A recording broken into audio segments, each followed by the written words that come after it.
Bonjour à toutes, bonjour à tous. Nous sommes ingénieurs et scientifiques de France. Ça avance pas là.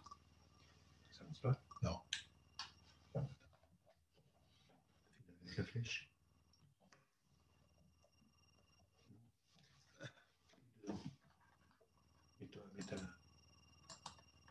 Voilà, nous sommes ingénieurs et scientifiques de France. Il y a quelques problèmes techniques, mais c'est normal pour des ingénieurs.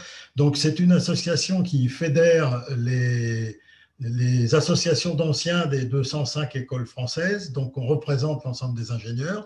Les informations qu'on va vous donner proviennent d'enquêtes que nous faisons régulièrement auprès de 55 000 ingénieurs en France. Et une de nos missions, c'est effectivement de parler des métiers. Donc, nous, on ne va pas parler des études, mais plutôt des métiers que font les ingénieurs, qui sont-ils, etc., auprès des jeunes étudiants et lycéens. Alors, j'en profite pour dire que la conférence que nous allons mener là est raccourcie. Habituellement, nous avons, quand c'est en présentiel, 1 heure. Je vous signale que la version complète de cette conférence aura lieu à 18 heures, aussi en virtuel à la CCI, à la nuit de l'orientation, demain. Alors, ingénieur, qui es-tu? Quelles sont les caractéristiques personnelles nécessaires à l'exercice de ce métier? Quels sont les goûts? Quels sont les talents? Là, je vais parler de vous et je ne vais pas parler des mathématiques, de l'hydraulique, de l'électronique, etc. Qui êtes-vous? Après, on va aborder le problème, que fais-tu? C'est-à-dire, quels sont les différents métiers et quelles sont les différentes fonctions, et on fera la distinction entre métier et fonction et activité. Tout ça, je pense que ce n'est pas très clair pour vous et c'est tout à fait normal. On parlera des filières de formation. Alors là, bien sûr, ça a été exposé précédemment, mais là, on va vous montrer toutes les voies pour devenir ingénieur et on terminera par du très concret sur l'emploi et les salaires. On a 20 minutes. Alors, ingénieur, qui es-tu? Je suis créatif. Je n'explique pas le créatif, simplement, ça me donne l'occasion de dire, n'hésitez pas à changer de point de vue, changer de région, changer de pays, changer d'environnement. Toutes les questions qui vous sont suggérées par ce changement seront certainement des moteurs de la créativité. Je suis curieux. Les questions sont plus importantes que les réponses. On attend de vous un individu qui se pose des questions. Pourquoi, comment? Vous voyez, quand vous faites une expérience scientifique et que cette expérience scientifique échoue, qu'il y a des difficultés, c'est formidable. Toutes les questions que vous allez vous poser sont fondamentales pour acquérir la connaissance. La connaissance, ce n'est pas quelque chose de linéaire. Je suis dynamique. J'aime traiter les problèmes, j'aime les anticiper. L'ingénieur est quelqu'un qui travaille dans le temps long, tout simplement parce qu'un projet, c'est plusieurs années. Et donc, on a nécessité de prévoir. Mais qu'est-ce qui se passe quand on a prévu? Eh bien, ça ne se passe pas comme prévu. Donc, après, il faut avoir l'agilité d'esprit pour pouvoir s'adapter. Ça, ce sont des caractéristiques personnelles. Vous voyez, je ne vous parle pas du tout de notes en mathématiques. Ce n'est pas mon problème. J'aime travailler en équipe. Alors, l'ingénieur ne travaille pas tout seul. Il travaille avec des techniciens, il travaille avec d'autres ingénieurs, il travaille avec des fournisseurs, il travaille avec des clients, il travaille avec des partenaires. Qu'on se comprenne bien sur le concept de fournisseur et de client, ça peut être des vrais fournisseurs d'entreprise et des vrais clients, mais le client, réfléchissez 5 secondes, c'est simplement la personne qui va utiliser votre travail dans l'entreprise. Donc, il faut des capacités de communication, mais de la vraie communication, pas ce qu'on appelle de la com. Et donc, par ailleurs, dans bien des cas, l'ingénieur sera aussi animateur de l'équipe. Animer l'équipe, c'est autre chose, c'est donner l'envie de gagner, c'est arriver à faire adhérer à l'objectif, mais c'est aussi comprendre et écouter, gérer les conflits, etc. Mais aussi travailler en solo. Alors, travailler en solo, c'est que vous allez être devant votre PC ou chez vous, ou peu importe l'endroit, mais travailler en solo, vous le faites à l'école. Vous le faites avec votre professeur qui vous sert d'effet miroir. Là, c'est un petit peu différent parce qu'une fois que vous aurez travaillé en solo, il faudra vendre votre travail. Vendre votre travail, c'est-à-dire le communiquer, convaincre. Voyager. Alors, bien, je pense que l'époque n'est pas tout à fait porteuse. Pourquoi voyager? Ben parce que l'équipe, on a vu, vous êtes animateur d'équipe. L'équipe, il faut la voir au sens large du terme, c'est-à-dire que l'équipe, c'est aussi un réseau. C'est-à-dire les gens qui sont insérés dans votre équipe ne sont pas forcément à proximité de vous, mais ils doivent faire partie de l'équipe. qu'est-ce qu'il faut pour faire partie d'une équipe? Il faut la confiance, il faut les relations humaines, faut savoir si la personne qui vous dit oui, c'est réellement oui, etc. Et pour ça, il faut rencontrer les gens et ce voyage est absolument nécessaire, même si aujourd'hui on a des moyens de faire des réunions, de télétravail, etc. Ça n'empêche pas d'avoir intégré les gens dans l'équipe, c'est fondamental. Travailler dans un contexte international, c'est l'aspect linguistique et pas seulement, l'aspect aussi ouverture d'esprit pour pouvoir comprendre les autres dans leur contexte. Mener des projets jusqu'au bout. Alors, un projet, il y a toujours dans un projet une chose, une technologie, un élément qu'on intègre pour la première fois. Heureusement d'ailleurs, tout n'est pas neuf parce qu'on n'aboutirait pas si tout était neuf. Mais il y a des choses qu'on intègre pour la première fois. Quand on intègre quelque chose pour la première fois, eh bien, ça ne marche pas. On a des difficultés. Donc, il faudra être tenace et peut-être que votre environnement ne vous portera pas à ce moment-là. Donc, il faudra, vous voyez, ça se voit partout en politique, en n'importe quoi, dans tout l'environnement. Quand vous êtes en difficulté, en général, les autres ne vous aident pas. Okay, c'est comme ça, c'est l'homme. Donc, il faudra que vous soyez tenace. Vivre avec mon temps, je dirais qu'il vaut mieux aimer la technologie pour être ingénieur, il vaut mieux être technophile que technophobe. Ça paraît assez évident. Alors, vous voyez, quand on vous présente tout ça, ça n'a rien à voir avec le diplôme. Ce sont des caractéristiques personnelles. Et simplement, notre expérience à nous, c'est de dire, si vous ne vous sentez pas à l'aise majoritairement avec ça, bien sûr que c'est en moyenne, eh bien, le métier d'ingénieur n'est peut-être pas pour vous. Il y a quand même 5% des gens qui passent des diplômes d'ingénieur et qui ne sont jamais ingénieurs de leur vie. Ils ont le diplôme, hein, mais ils sont professeurs, ce qui est tout à fait noble. Il faut des tas d'autres choses. Il y a des tas d'autres, ils font de l'immobilier, peu importe. Donc, c'est simplement, nous, on réagit par rapport au métier. Alors, je possède des connaissances scientifiques et techniques, ça vous en doutiez. Qu'est-ce qu'on peut dire, nous, par rapport à ça? Notre expérience, c'est que ce que vous allez apprendre en dernière année, la spécialité que vous allez choisir, ce n'est pas très important. C'est important pour vous parce qu'il faut choisir quelque chose qui vous plaît pour être dans une dynamique, une spirale positive. Ça me plaît, je réussis, ça me plaît. Donc, choisissez quelque chose qui vous plaît. Ça, c'est clair. Maintenant, dans la vie, dans la vraie vie, 5 ans après, 10 ans après, ce que vous aurez appris, ça sera dépassé. Vous-même aurez eu pour mission de le faire évoluer ou vos collègues vont retrouver autre chose. Donc, il faudra apprendre en permanence. C'est un métier où on apprend en permanence. Donc, ce qu'il faut, c'est que vous ayez les bonnes bases scientifiques et techniques pour pouvoir construire dessus. Vous voyez, pas le truc qu'on apprend la veille pour le lendemain et le jour d'après, c'est oublié. Donc, ce qu'il vous faut, c'est de bonnes bases scientifiques et le goût d'apprendre. Bon, ça, c'est fondamental. Deuxième élément important, des connaissances économiques, sociales et humaines. On a parlé de l'animation. Donc, vous allez animer des gens, vous allez être hiérarchique d'un certain nombre, etc. Donc, les aspects humains et sociaux sont importants.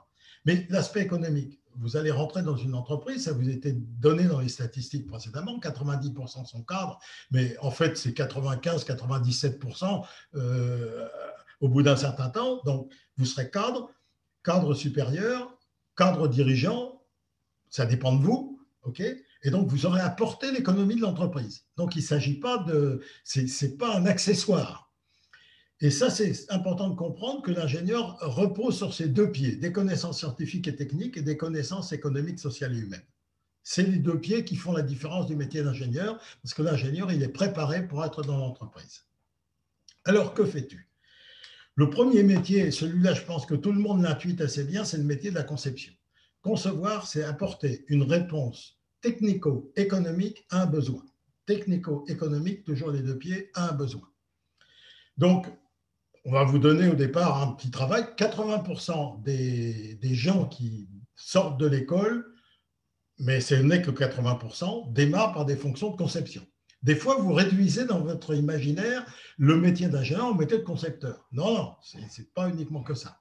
Donc, on va vous donner un petit projet, vous allez le gérer, vous allez dialoguer, faites des faire-miroirs avec vos techniciens. Voilà, le projet, c'est quelque chose de vivant qui n'est pas la même chose au début, où il faut comprendre le cahier des charges. Et comprendre le cahier des charges, ce n'est pas lire 20 pages, c'est comprendre ce qu'il y a derrière. On revient à un concept de curiosité et de compréhension, etc. Prenez du temps pour lire l'énoncé, on vous le dit à l'école. Passez beaucoup de temps pour comprendre l'énoncé. Dans la vraie vie, c'est pire. Donc, puis voilà, ça va se dérouler. Vous pouvez rester dans le métier de la conception en devenant architecte. Alors, ça, architecte au sens commun du mot, c'est quelqu'un qui construit des ponts et des maisons, mais c'est surtout quelqu'un qui structure, qui fait l'architecture d'un projet. Aucun des projets ne démarre par l'écriture en logiciel d'une ligne de code ou par la conception sur une CAO d'un pignon en mécanique, etc. On démarre par une structuration du projet.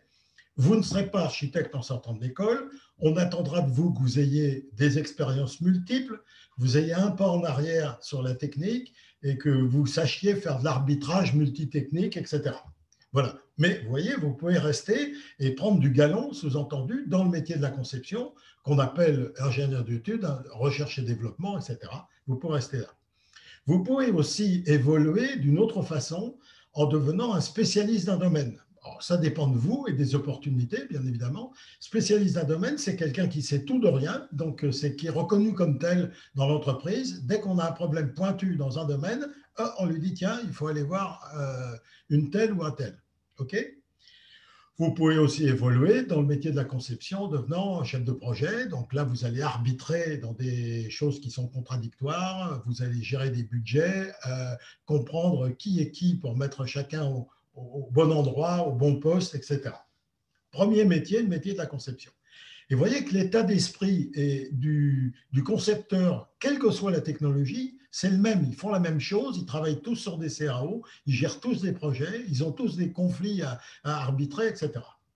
Deuxième métier qui n'a rien à voir, fabriquer et construire. Alors là, par exemple, je suis sur la construction d'un ouvrage d'art, d'un pont. Je coordonne 150 sous-traitants, je m'occupe de la sécurité, je m'occupe du budget, je m'occupe de problèmes techniques. On m'appelle, on dit tiens, là j'ai un problème, qu'est-ce que je fais? Alors j'y réponds ou je connais le spécialiste qui y répond et j'en prends la responsabilité. C'est plutôt un métier à caractère managérial. De la même façon, la personne dans un atelier de fabrication de voitures ou de machines à laver ou de trains ou d'avions, tout ça c'est la même chose. Je m'occupe, je discute avec mon contremaître de la disponibilité des robots et puis j'ai aussi 80 personnes qui effectuent des tâches. Je dialogue avec elles, je dialogue éventuellement avec les syndicats. Alors, vous voyez, on montre ici deux activités qui ont l'air complètement différentes. Une activité, je dirais, de plein air et de construction et une activité de production manufacturière.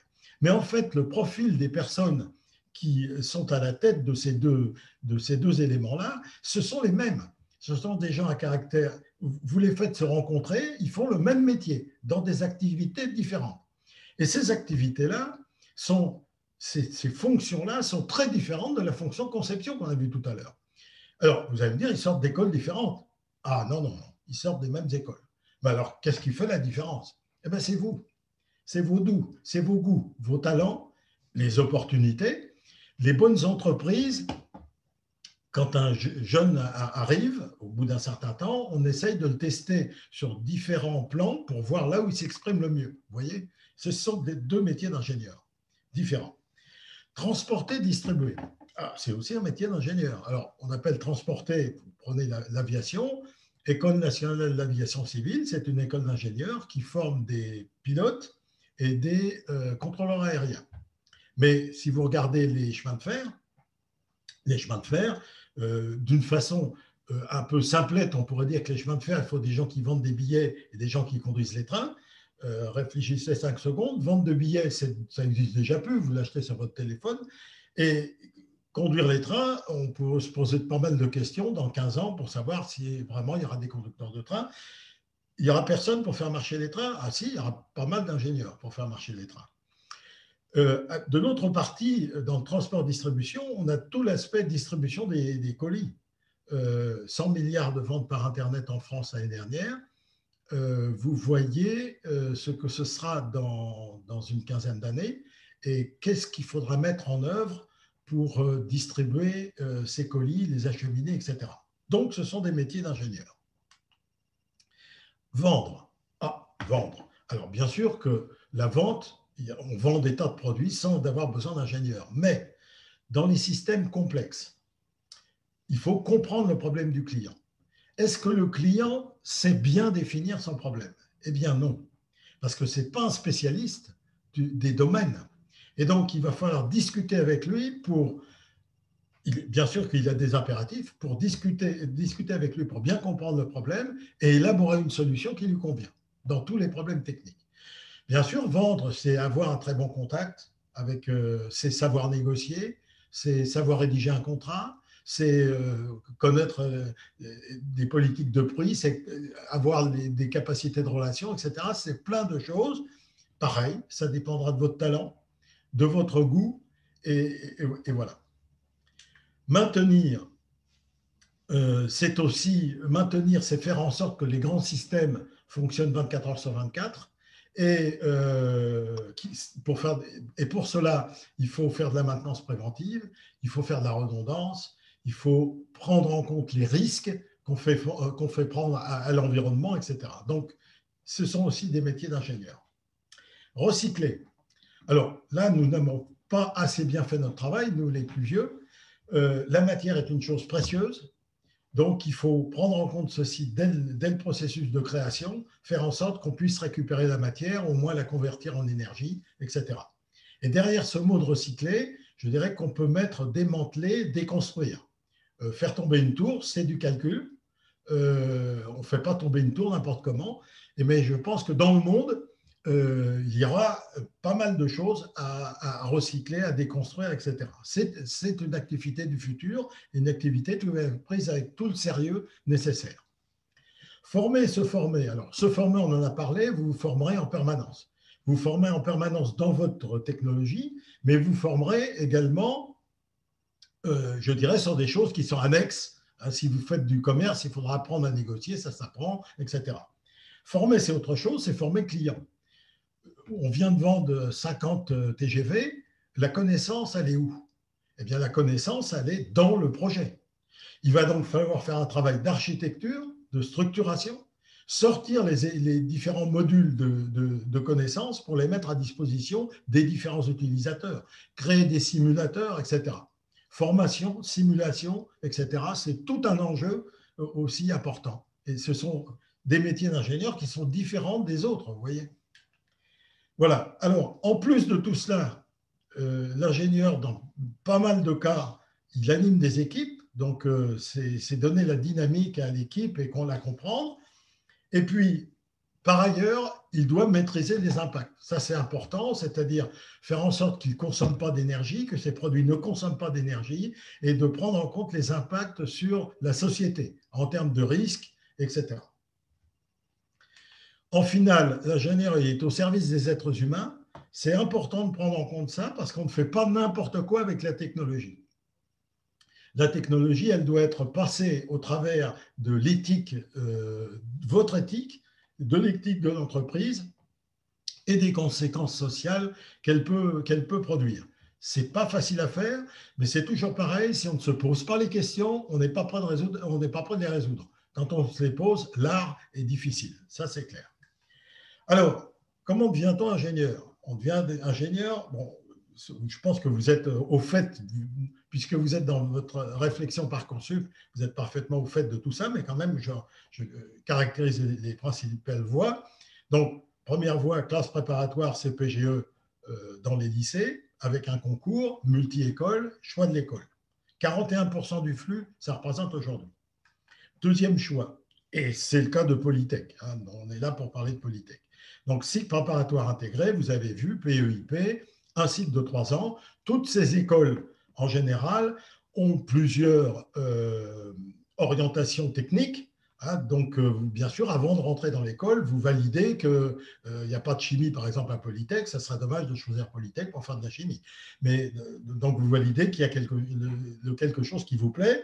Peut-être même que quand vous rentrez dans l'école, vous ne savez pas. Ce n'est pas grave. Ça représente à 29% du flux. La vraie différence, c'est que là, il y a un concours, alors que là, vous avez un contrôle continu qui est plus sûr, etc. Il y a quand même un certain nombre de chutes dont on ne vous a pas parlé, mais il y a un certain nombre de personnes, il y a une vingtaine de pourcents de gens qui rentrent et qui ne vont pas dans le cycle ingénieur. Après, vous pouvez avoir une approche plus progressive. Vous passez un DUT ou un BTS. C'est un diplôme qui est reconnu sur le marché du travail. Et là, vous avez deux possibilités. Soit intégrer une école d'ingénieur du premier type ou du second type. ça vous a été montré tout à l'heure dans PEIP aussi. Il y a un certain nombre pardon, dans le cycle ingénieur, il y a un certain nombre de gens qui viennent du DUT. Et puis, vous pouvez aussi avoir une approche de formation en partenariat. En partenariat, en alternance, par apprentissage. 3 mots, une seule réalité. Hein. Donc là, vous rentrez dans une entreprise, l'entreprise passe un contrat avec une école du type 1 ou du type 2, et vous travaillez la moitié du temps dans l'entreprise, la moitié du temps dans l'école. Et à la fin de votre parcours, vous avez le diplôme de l'école comme si vous aviez fait le cycle ingénieur normal. Vous avez un peu plus travaillé parce que vous n'avez pas les vacances scolaires. Votre stage, dans les cycles ingénieurs, il y a un stage. Là, votre stage est forcément intégré. Et donc, ça donne de très bons résultats. Troisième voie possible, c'est la voie universitaire. Donc là, vous rentrez à l'université, vous faites une licence 1, licence 2.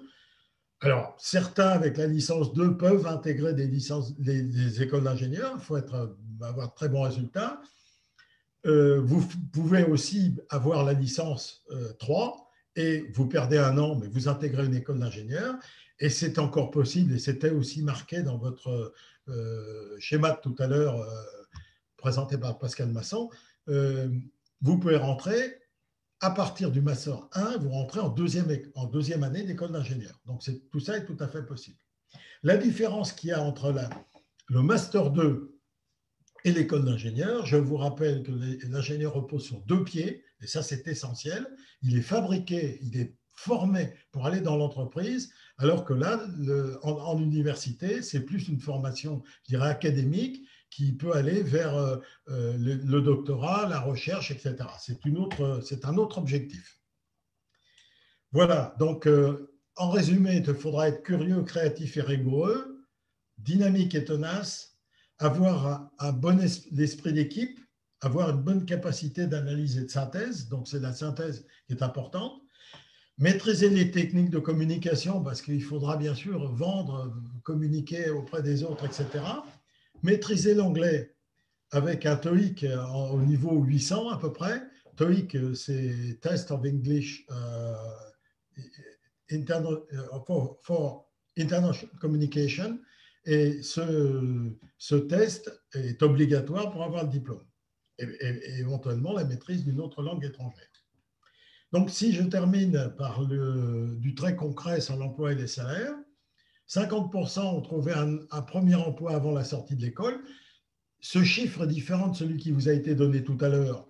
C'est un chiffre qui tient compte de toutes les écoles. Hein, donc, mais c'est quand même rassurant. Ça veut dire que vous avez une très forte probabilité, ayant fait votre stage, de pouvoir intégrer l'entreprise. Donc, choisissez bien votre stage.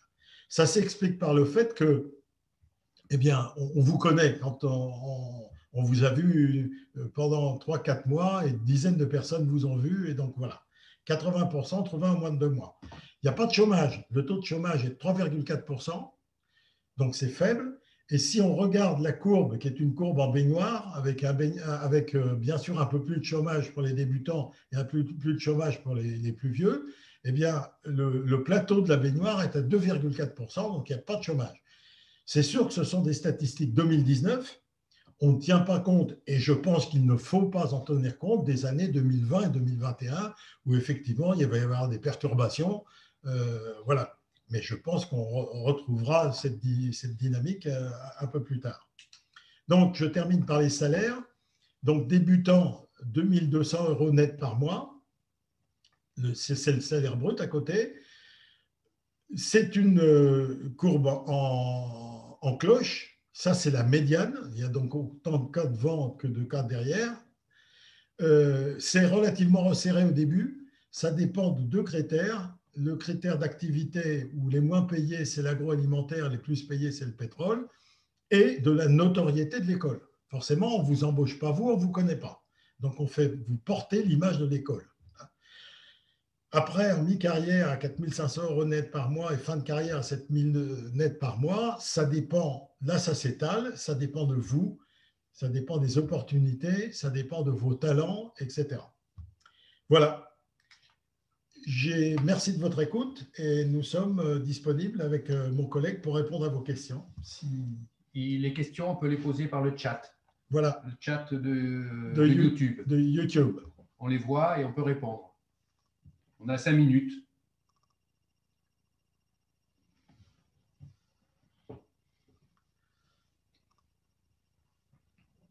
Voilà.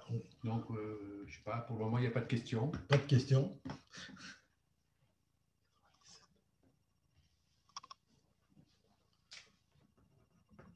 Pas de questions?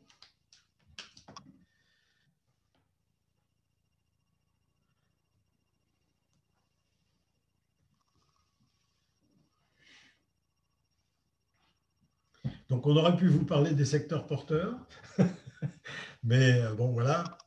Donc, bon, il n'y a pas de questions.